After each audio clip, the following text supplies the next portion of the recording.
गुणमंजरी देवी। प्रयागराज इलाहाबाद कुंभ में कई साधु संत आए थे।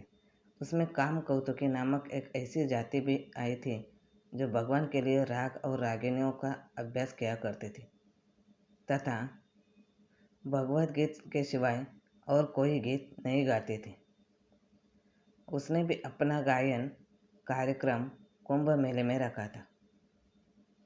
श्रृंगेरी मठाधीश श्री सोमनाथाचार्य जी भी इस काम कौतुकी जाति वालों के संयम और राग रागिनियों में उनकी कुशलता के बारे में जानते थे, इसलिए वे भी वहाँ पधारे थे।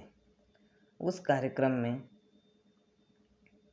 सोमनाथाचार्य जी की उपस्थिति के कारण लोगों को विशेष आनंद हुआ और जब गुणमंजरी भी देवी भी आ पहुँचे तो उस आनंद में चार चांद लग गए।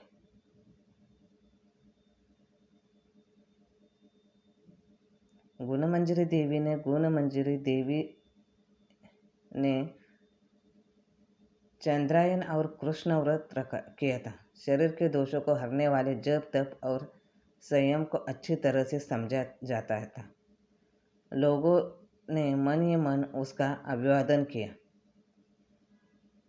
गुणमंजरी देवी भी केवल गीत ही नहीं गाती थी, उसने अपने जीवन में दैवी गुणों को इतना विकसित किया था कि जब चाहे अपनी दैविक सखियों को बुला सकती थी, जब चाहे बादल मंडरा सकती थी, बिजली चमका सकती थी। उस समय उसकी ख्याति दूर दूर तक पहुंच चुकी थी। कार्यक्रम आरंभ हुआ। काम कौतुकी जाति के आचार्यों ने शब्दों की पुष्पांजलि से ईश्वरीय आराधना का माहौल बनाया। अंत में गुणमंजरी देवी से प्रार्थना की गई। गुणमंजरी देवी ने वीणा पर अपनी उंगलियां रखी। माघ का महीना था। ठंडी ठंडी हवाएं चलने लगी। थोड़ी ही देर में मेघ गरजने लगे, बिजली चमकने लगी और बारिश का माहौल बन गया। आने वाली बारिश से बचने के लोगों का चित्त कुछ विचलित होने लगा। इतने में सोमनाथाचार्य जी ने कहा, बैठे रहना, किसी को चिंता करने की जरूरत नहीं है। यह बादल तुम्हें भिगोएंगे नहीं। ये तो गुणमंजरी देवी की तपस्या और संकल्प का प्रभाव है। संत की बात का उल्लंघन करना, मुक्ति फल को त्यागना और नरक के द्वार खोलना है। लोग बैठे रहे। 32 राग और 64 रागिनियाँ हैं। राग और रागिनियों के पीछे उनके अर्थ और आकृतियाँ भी होती हैं। शब्द के द्वारा सृष्टि में उथल पुथल मच सकती है। वे निर्जीव नहीं है, उनमें सजीवता है। ऐसे ही इन पंच तत्व यानी कि 5 महाभूतों में स्थित देवी गुणों को जिन्होंने साध लिया है, वे शब्द की ध्वनि के अनुसार बुझे दीपक जला सकते हैं, दृष्टि कर सकते हैं। ऐसे कई प्रसंग हमने देखे सुने होंगे। गुणमंजरी देवी इस प्रकार के साधना से संपन्न देवी थी। माहौल श्रद्धा, भक्ति और संयम की पराकाष्ठा पर था। गुणमंजरी देवी ने वीणा बजाते हुए आकाश की ओर निहारा। घनघोर बादलों में से बिजली की तरह एक देवांगना प्रकट हुई। वातावरण संगीतमय नृत्यमय होता जा रहा था। लोग दंग रह गए। आश्चर्य को भी आश्चर्य के समुद्र में गोते खाने पड़े, ऐसा माहौल बन गया।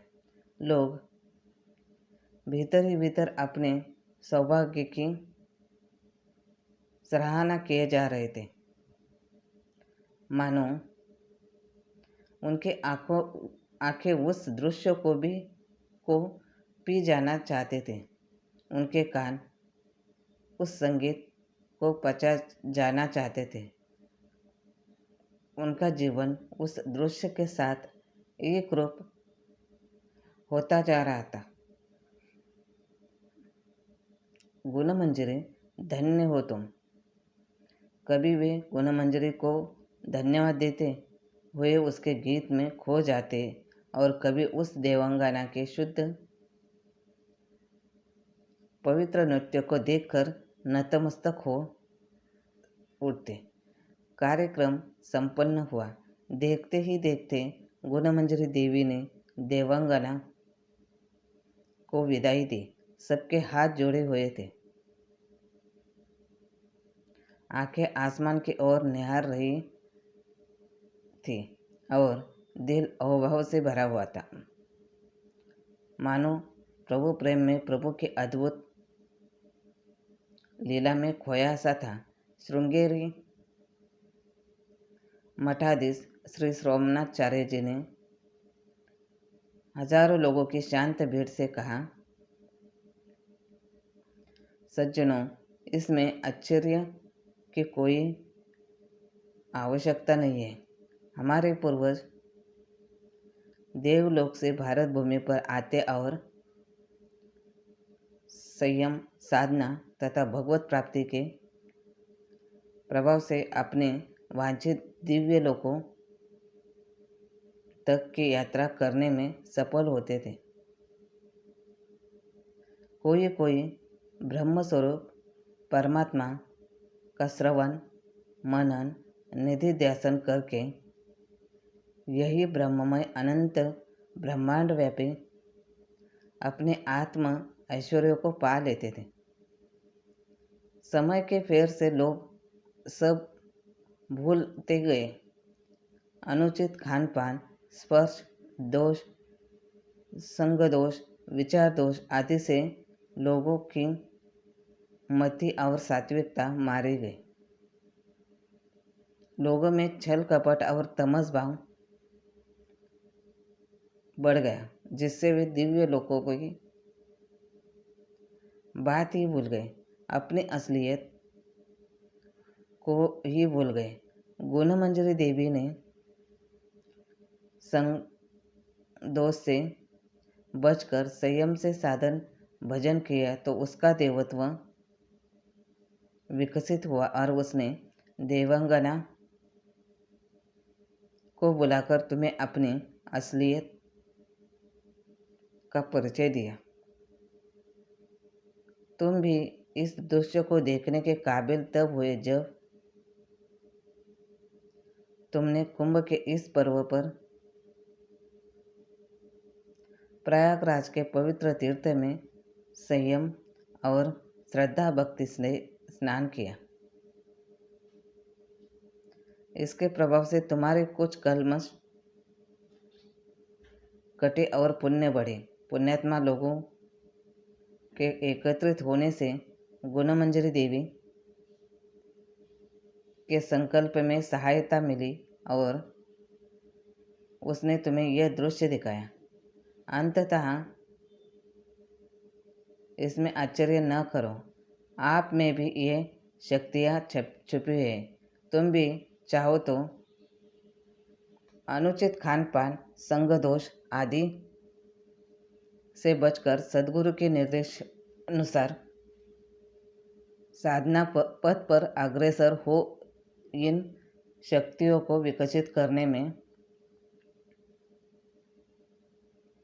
सफल हो सकते हो। केवल इतना ही नहीं कर सकते तो और भी परब्रह्म परमात्मा को पाकर सदा सदा के लिए भी मुक्त हो सकते हो, अपने मुक्त स्वरूप का जीते जी अनुभव भी कर सकते हो।